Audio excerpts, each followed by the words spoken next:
Mchumba wako anaweza badilika, Yesu Masia hawezi badilika. Nimempata asiyebadilika.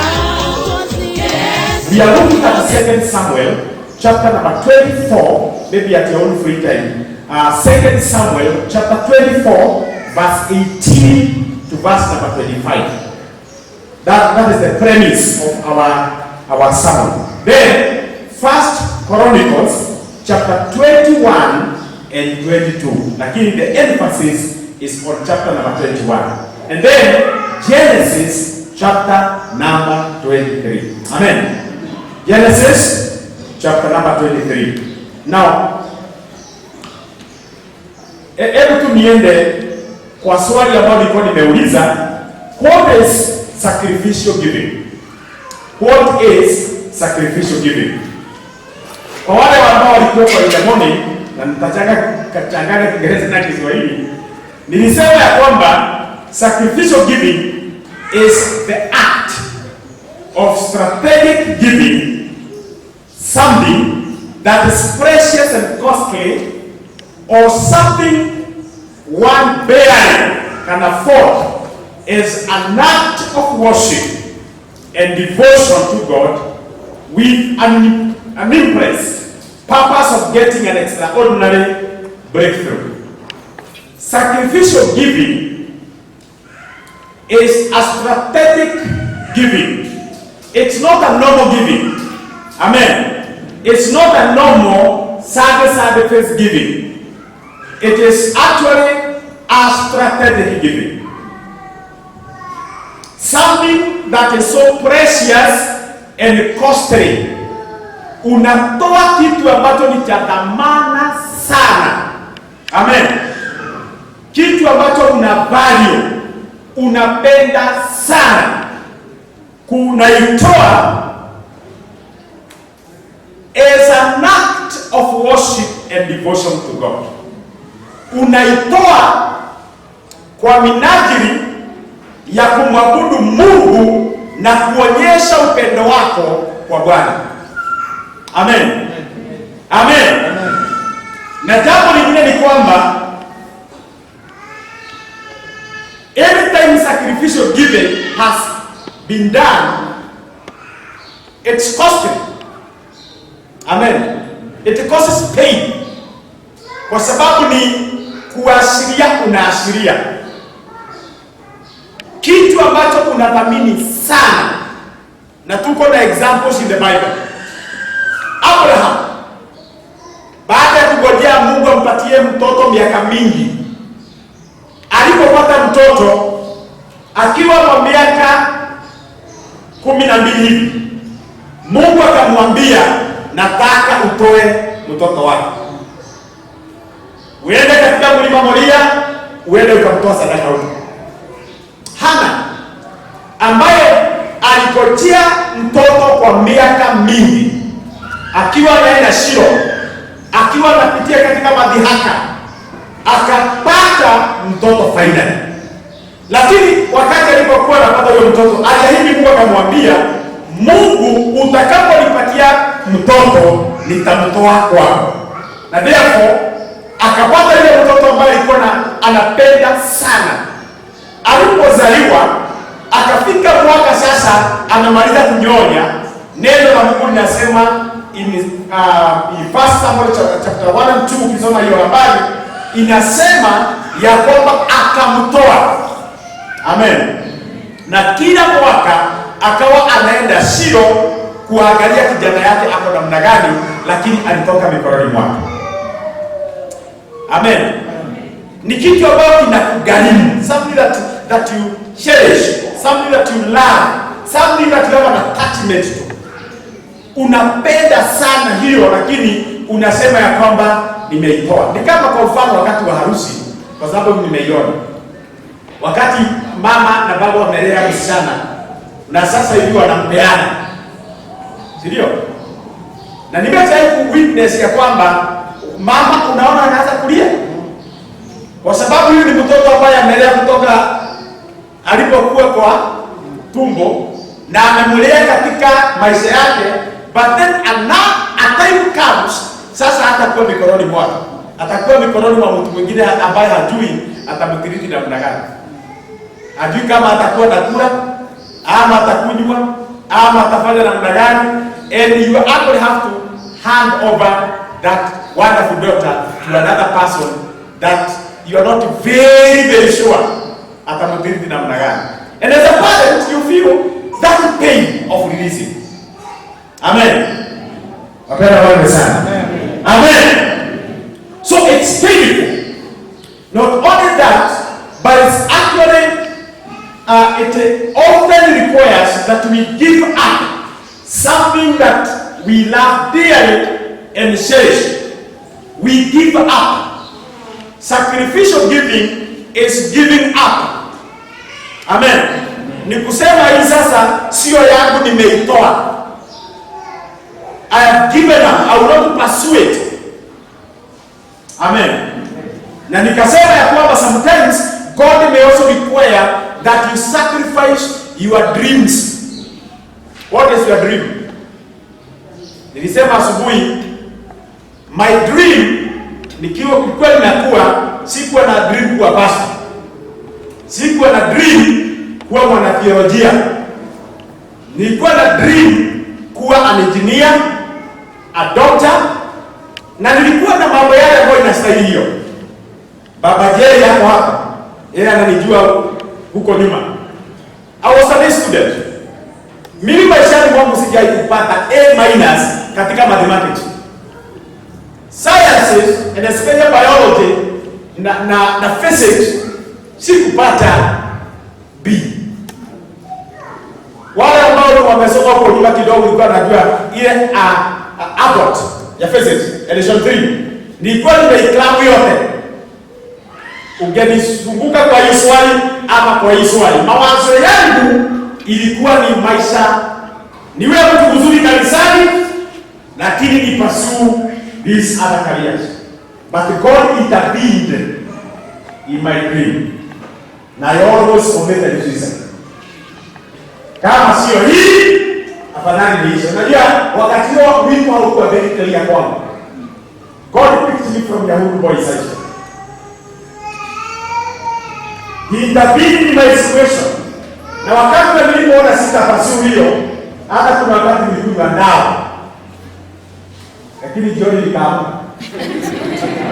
Nilipoamka, lakini kama baba Jerry kama nitaongea kinyume, wewe unajua hiyo habari. Nilipoamka nikajikuta kama niko katika hii maisha. Bwana sana. So what am I saying? Nikawa kwamba sasa nimeingia katika jambo lingine, mwito wa Mungu. Nilisema hapa asubuhi, nilifanya theolojia miaka 10. Nimefanya theology 10 years. I wanted to become a theologian, a professor.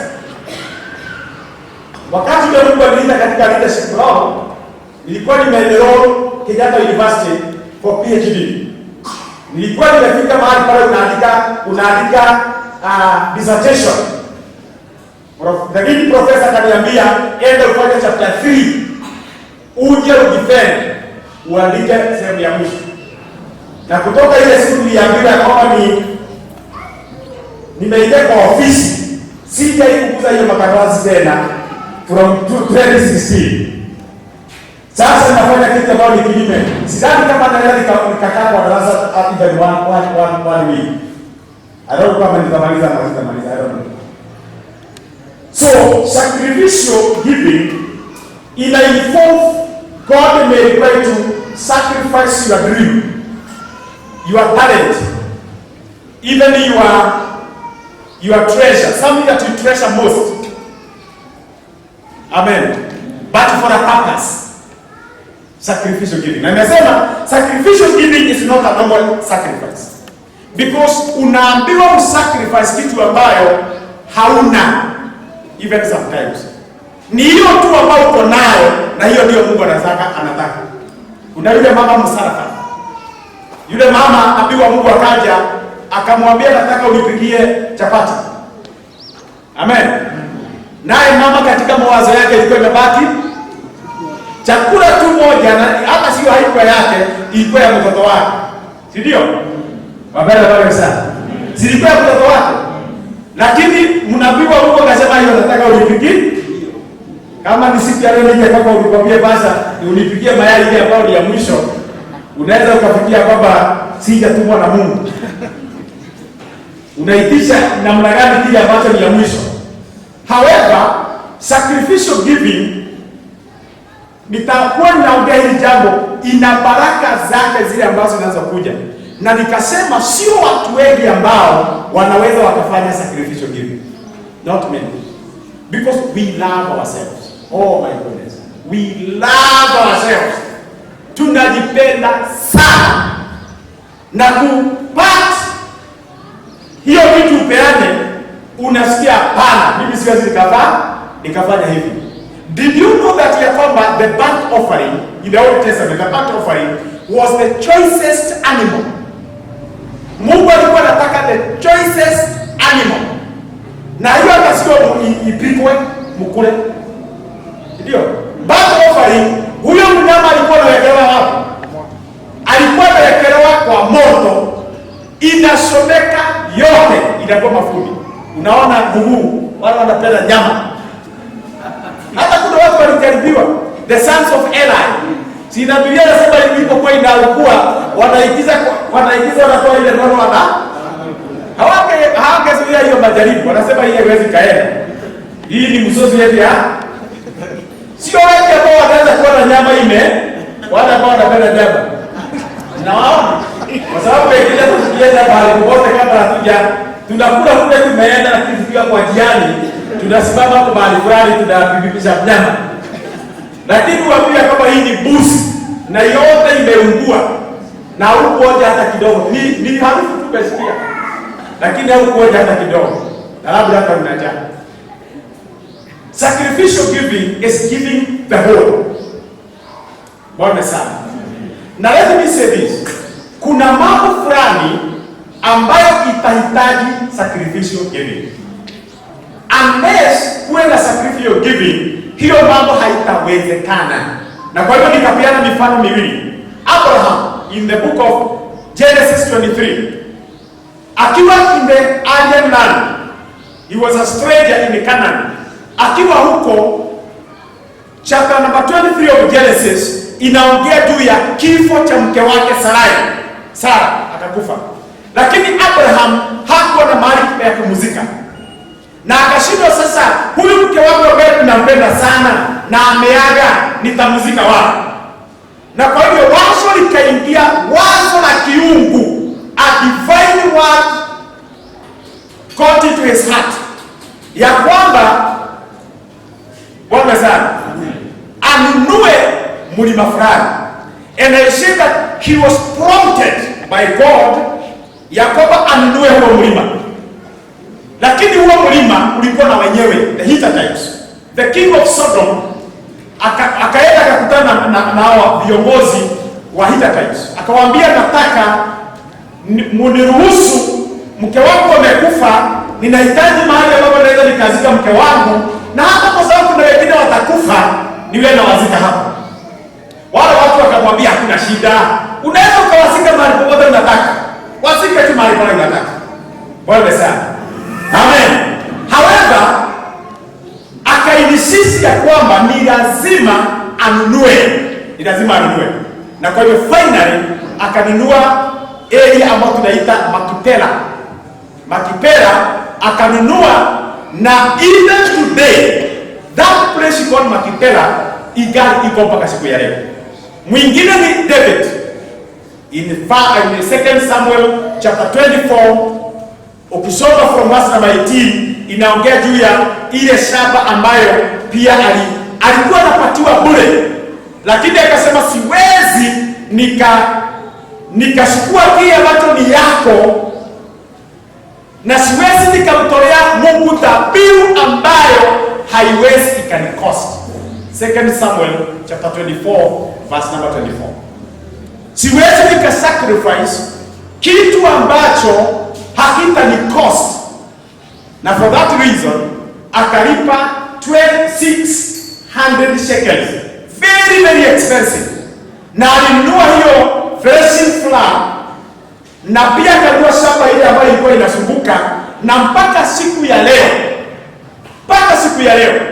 that place that David bought from the Jebusites igali iko mpaka siku ya leo. Dakika hii tunaongea imejengwa ule msikiti unaitwa the Dome Mosque. Mama Sami in 1 week's time atakuwa Israel, ataona, because some of the places ambao watu wakienda hiyo tour ya Israel watu wana visit actually ni one of that place that was actually bought by David. That is where the temple was, the temple of Solomon, the temple of Zerubbabel, the temple of Herod.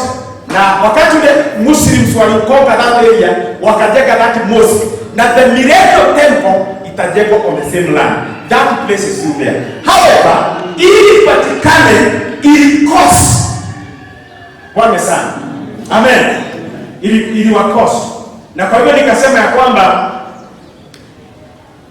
tunapofanya sacrificial giving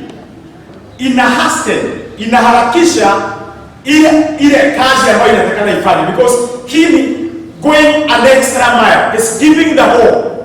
Bwana sana. Lakini hakuna kitu ambacho kina baraka kama hiyo. Bwana sana. In fact, David, Mungu alimwambia kwa sababu umefanya hivyo katika ukoo wako, maisha yako hakutakosa mfalme. Na even today, the people of Israel are still honored by God. Bwana sana. So it has both temporal na eternal blessings. But we ought to attempt the impossible na tuongee mambo ya sacrificial giving. Na sacrificial giving ni when God confronts you. When God confronts you. Amen. Na you release what you cherish. Amen. Tukasema mambo ya yule judge ambaye alimwambia Mungu, naomba tukienda vitani na nishinda hii vita, chochote ambacho kitakachonikuta nitakupatia Mungu. Na you know what? Akaenda vitani na akiwa anaenda nyumbani akishangilia, mtu yule wa kwanza alichotoka kwa nyumba yake alikuwa ni nani? His own daughter. Only daughter. Na kwa sababu alikuwa ameapa mbele ya Mungu, ni lazima angepeana. The only daughter. What is that? That's why I'm saying it is painful. It's painful. Even the God in heaven, when he gave Jesus as the only son, what is that? If they get this money, the Lord of get this money, Shabbat get this money.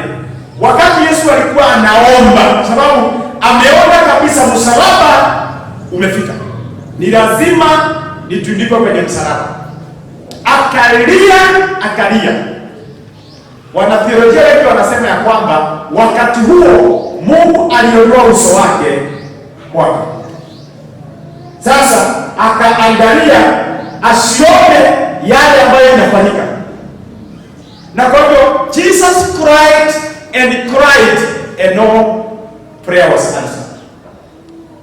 Matone ya damu ikaanza kumtoka. Bwana sana. Shetani akakuja akamtokea.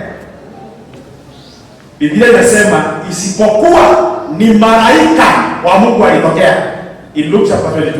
Isipokuwa ni malaika wa Mungu alitokea, wakamtia moyo, angekufa wakati huo. Hata hakingojea msalaba. Wanasema wakati huo mbingu ilinyamaza. No answer. And then he had to face it. That was a big sacrifice there. So when you talk about sacrifice, ni when you can actually give yourself. Can you imagine Mungu akupatia ile suti yako unapenda. Mungu anakuambia hiyo toa. Patia dada fulani. Na ni vitu tuanze kusikia Mungu akiongea. Hiyo kiatu ambao unavaa, ile tu labda hata umenunua jana. Mungu anakuambia hii sio yako. Ipatie fulani. Amen. Amen. What if Mungu akikuambia upeane nyumba yako?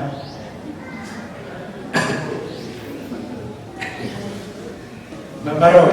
Can you imagine baada ya kujenga hiyo nyumba na sasa hiyo comfortable area, Mungu akwambia kwamba nataka upeane hiyo nyumba. The next question itakuwa na raha hapo. Itarudi kwa kukodisha. What if God tells you to give out your car? Tutakuwa tunaenda na nini? Mama atasema namna gani? Watoto watasema namna gani? Kuna mzee mmoja wa ICC anaitwa Edward, na tumeongea naye atakuja hapa. Ni mzee mmoja wa ICC West. Nyumba yake ya ghorofa 7 ilikuwa inakuwa dedicated last Friday. Je, ilikuwa dedication ya hiyo nyumba. Kuna wakati tulienda naye kwa ofisi yake, tulikuwa na wewe. Tulikuwa na mchana. Tulikuwa kwa ofisi yake. Wakati mwingine. Na he narrated how they were giving. Wakati walipokuwa wanajenga connection center. Bwana sana. Amen. Amen. To a point that people will actually, na nisema sacrificial giving is whereby yule sasa anajali sana kwako ni Mungu, sio kile ambacho uko nayo. You actually see God as a greater God than even what you have. That you can sacrifice even what you have for him, not for pastor. Najua kuna pastors wanaambia washika hivi. Hata kama ni gari yako ili angawe anaende. That's not about sacrificial giving. Sacrificial giving is normally done unto God, not to man. Amen. Amen. Amen. Sio yakapa sasa ufanye nyumba yako mimi nije niingie. That's not what we are calling sacrificial giving. It's where actually you are actually doing it unto God. Ukijua ya kwamba mali yote ya dunia utaiacha. Can you imagine? Wewe sana. Can you imagine? Yote tutafanya nini? Tutaifasha. Maybe hatujafika kidogo level hiyo. Maybe tunahitaji tukorowe kidogo na Mungu. Ya kwamba that you can actually give, because we even struggle hata kutoa sadaka ya kawaida. Unajaribu kuingia kwa mfuko huu. Unasema hapana. Unaingia kwa hii, hapana upande huo. Unaingia kwa hii, hapana ipande hiyo. Unajaribu okay. Na hiyo hata wewe mwenyewe hautaki kuiona. Na unaweza na wengine hata ni hewa. Kuna wakati mwingine ilisemekana hivi. We all struggle, even time wakati mwingine. If we cannot actually give 10%, what about sacrificial giving? Because sacrificial giving is not 10%. It is maybe 100%. It's maybe 100%. If you are always struggling with 10%, what if God gives you akwambia sasa sitaki hiyo 10%, nataka hiyo 90%. Leo usitodee, nataka wewe ubaki na 10, sasa unipatie 90.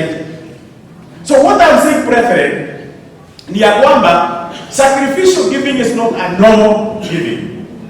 Na usually in my preaching kuna mambo fulani ambayo nitareka. Number 1, anytime sacrificial giving was done in the scripture, number 1, there was a need. Kulikuwa na need yake. In the case of Abraham, walikuwa wanahitaji mahali ambapo watu watakuwa wanazikwa. Na you know that when he bought that piece of land, mke wake alizikwa hapo, yeye alizikwa hapo. Jacob, even when he died in Egypt, alisema mifupa yake isizikwe hapo. Ilisafirishwa mpaka Makipela ili Kana. Halafu na watu wakarudi. Genesis chapter 50 verse 12 and 13. Joseph akasema na nikikufa mifupa yangu isikae hapa, isizikwe hapa.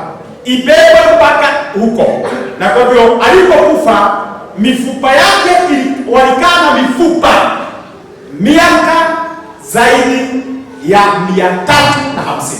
More than 350 years wakiwa wamebeba kwa hiyo na mifupa yake. Ni wakati walipokuwa naondoka Egypt, walibeba hiyo mifupa wakaenda nayo. Hata wakiwa jangwani 40 years, kuna mtu alikuwa anabeba mifupa. Kama imagine kama wewe ndio umekuwa assigned kubeba mifupa ya mtu na kichwa ya mtu anakufa. So they were carrying those bones of Joseph and they were buried there.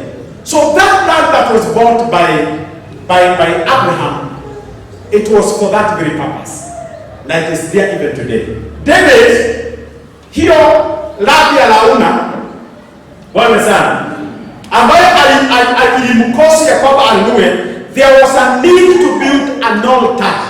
Mungu alimwambia chagua mambo matatu. And I don't want to go to the scripture, but you can, in your free time, read first, 2 Samuel chapter 24, verse actually 18 to verse number 25. But even before that, from verse number 1 inaongea mambo akalipoambia watu wahesabu watu.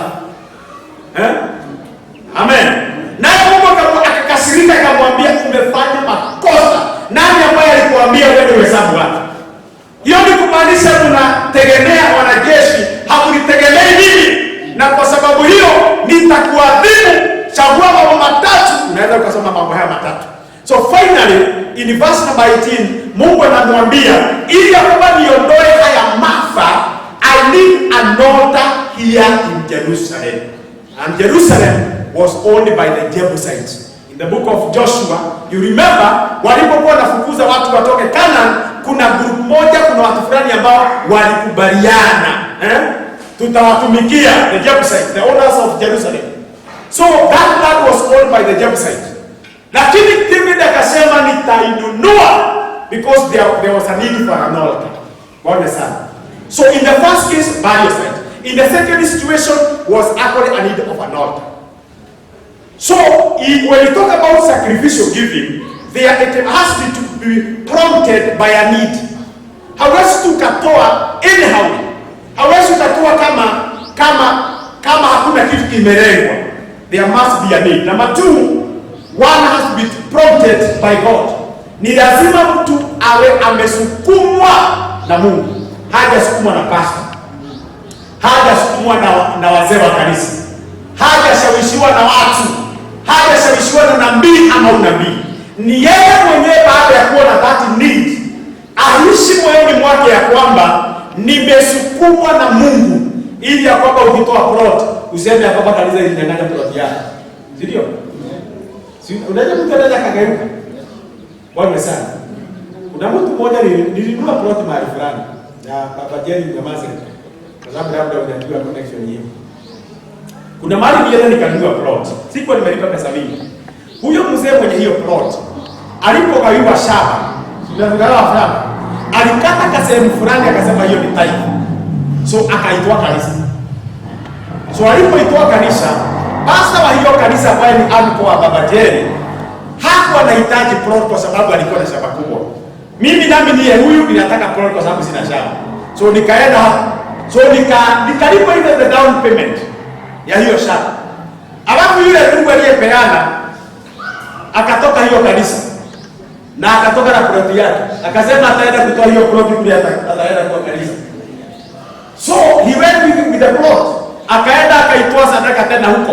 Na mimi tayari nilikuwa nimeilipa. So wakati nilienda kulipa mara ya mwisho, nikakuta ya kama kuna kanisa limejengwa hapa.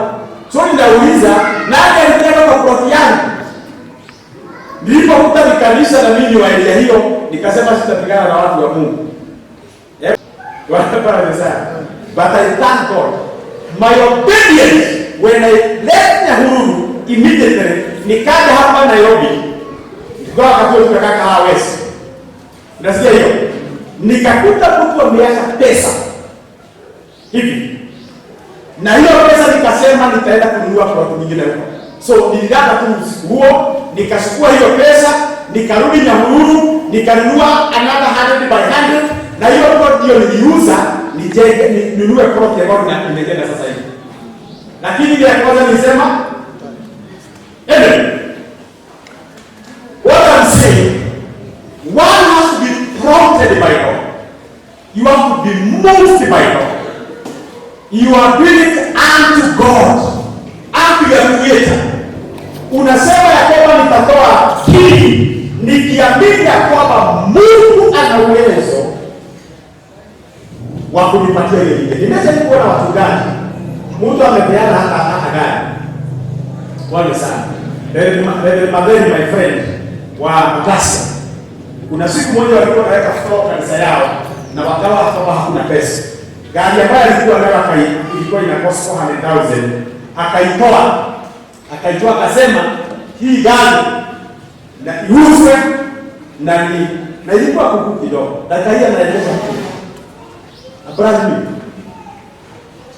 lakini usiwewe hii kama upande usiwewe ile mzee, ukifikia kama utapata nini? Utapata mpya. Unapo give, you give the whole unto God. Mungu anajua jinsi ambavyo anavyofanya. Therefore Abraham na David walisukumwa na Mungu, they were prompted by God. Number 3, they obeyed the voice of God. Walitii sauti ya Mungu. When God spoke, amen. Ukiangalia David aliambiwa na malaika wa Mungu alitokea God was the prophet. Akamwambia, enda mwambie Daudi, Mungu amesema hivi. Ikiwa unataka hii calamity itoke katika nchi, na by then Bwana sana watu 70,000 people had been killed. Na malaika alikuwa amechukua upanga anaendelea kuua watu katika Yerusalemu. David anaangalia malaika ameshika upanga, watu wanaendelea kukufa. Akamwambia Bwana,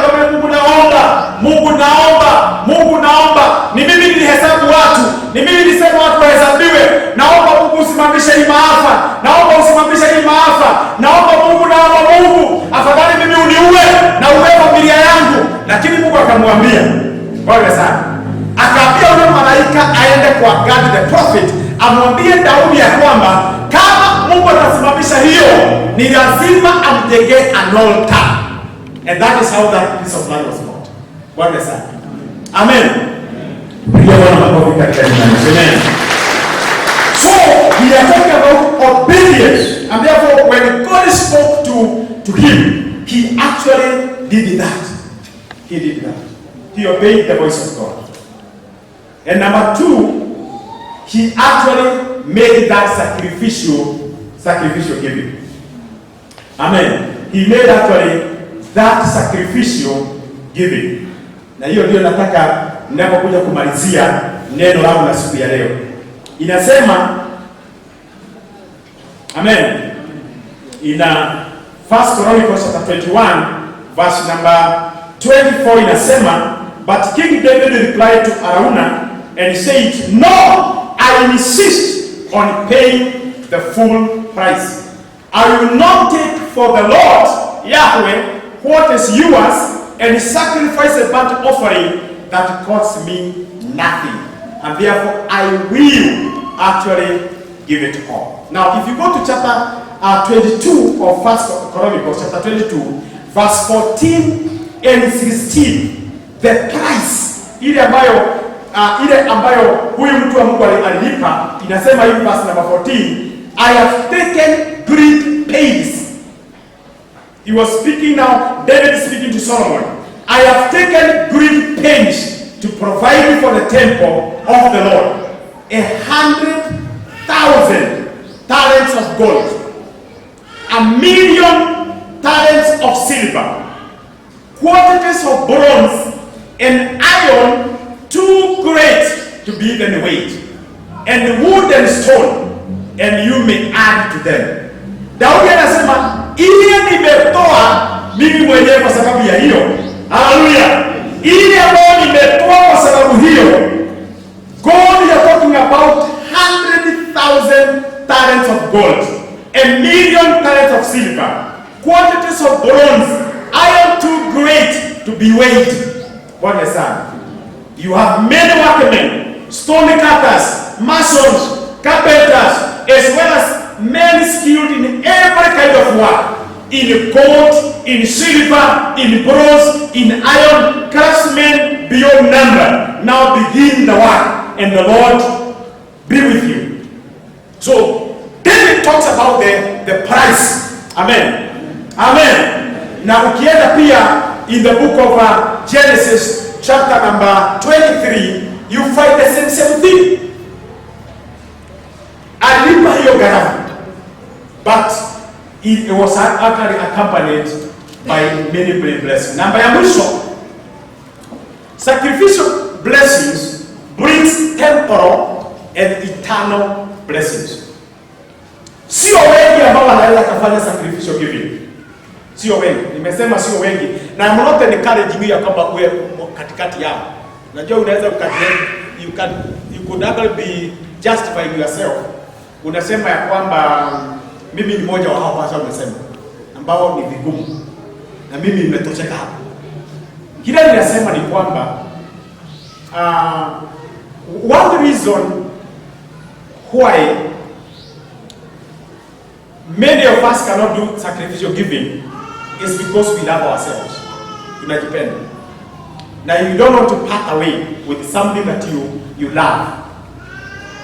However, in the history of the Bible, both in the Old Testament and the New Testament, any time a sacrificial giving was done, it caught at God's attention. Mungu aliangalia akiwa mbinguni na akaona jinsi ambavyo huyo mtu ameitoa, na kwa sababu hiyo akaashiria baraka za hapa ulimwenguni na baraka pia ambazo they are eternal, they have eternal value. So sio ya kwamba unakuta ya kwamba amebarikiwa tu ya kwamba atakuwa na utajiri mwingi mbinguni, lakini pia Mungu anambariki hapa duniani. Na no wonder hatutakuwa level moja. Haya maisha ambayo tunaishi, kuna watu wengine ambao Mungu atainua hadi fulani, wataishi maisha fulani kwa sababu ile sacrifice ambao wamelipa ni tofauti na wengine. Mungu hawezi tu kuwapima kwa njia moja. Yule ambaye anafanya ya kawaida na yule ambaye anafanya ile ambayo tunaita sacrificial, Mungu hawezi akawakiliti kwa njia moja.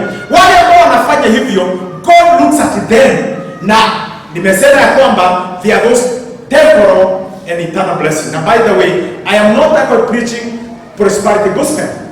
Bwana sana. Remember, this one is directed to God, not man.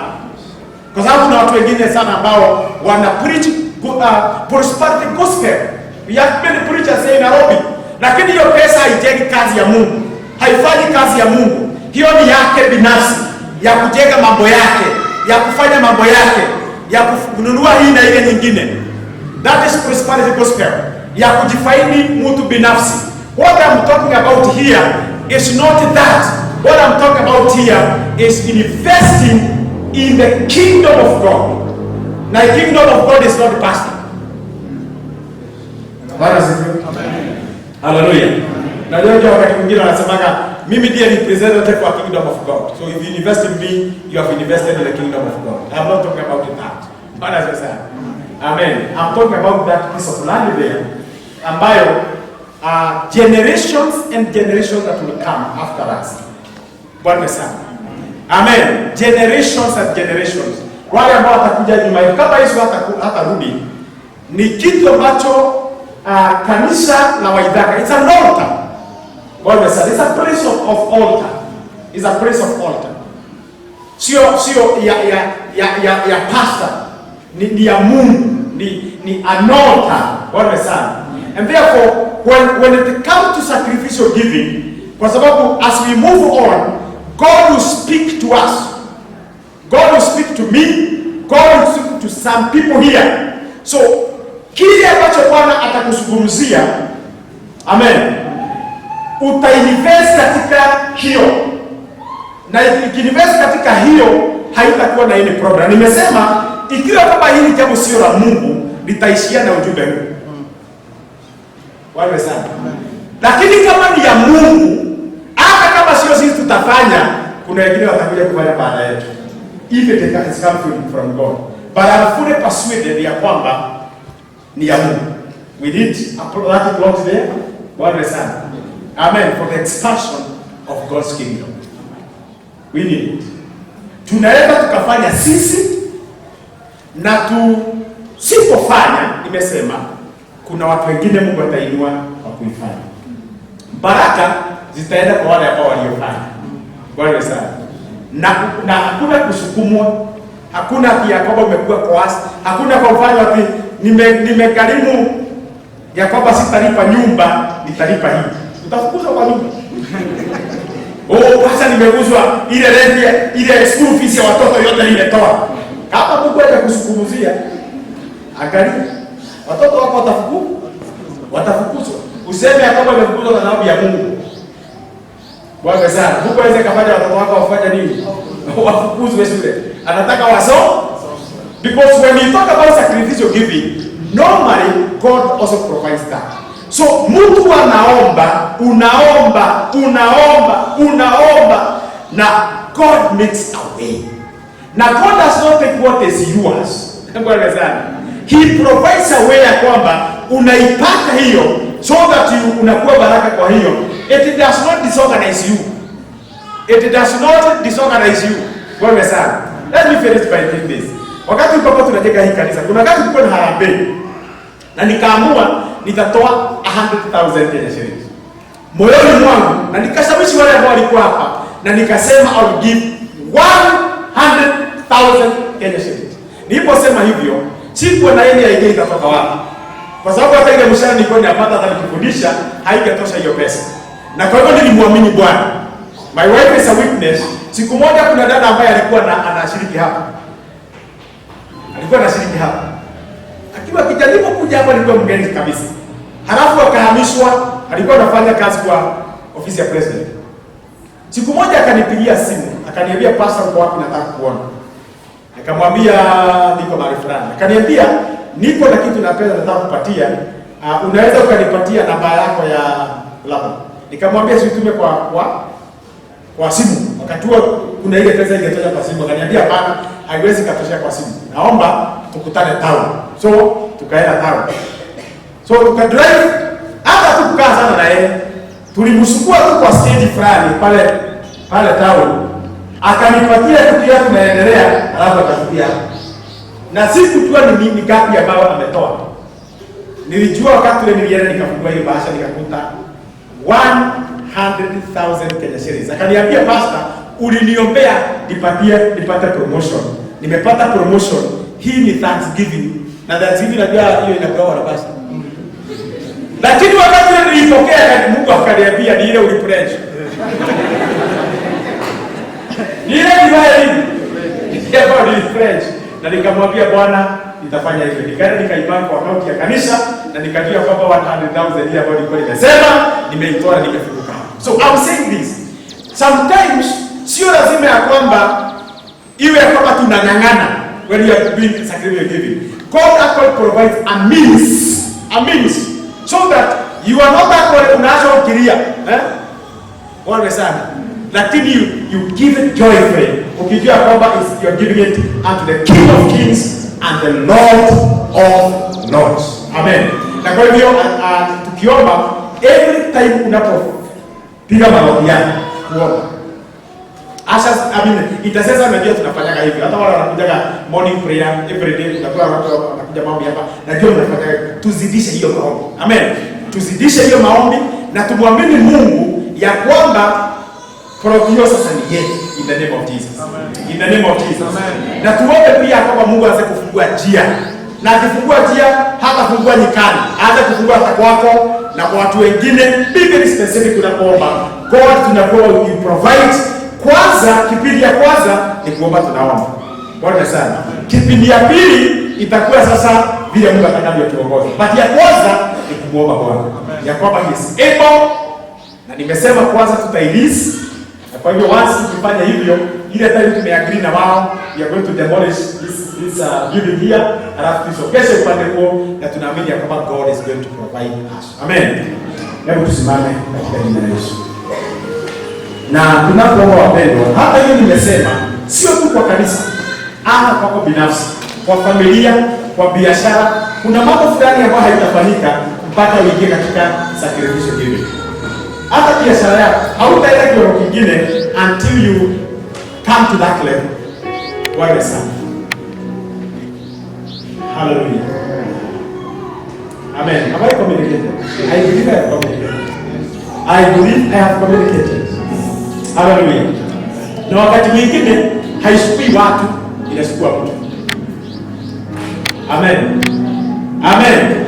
Na mimi kile nina ushawishi moyoni mwangu ya kwamba kuna kitu Mungu, kuna watu Mungu atazungumzia. na kama hata kuzungumzia don't. Exodus 25 verse 1 and 2 inasema, na Musa akaambiwa aambie watu hao na kitu wale tu ambao Bwana atasukuma mioyo yao. Only those whom God will impress their heart. Na walitoa wakati huo mpaka Musa akasema hapana, usitoe tena. Imetoa kutosha. It's even more than enough what we needed.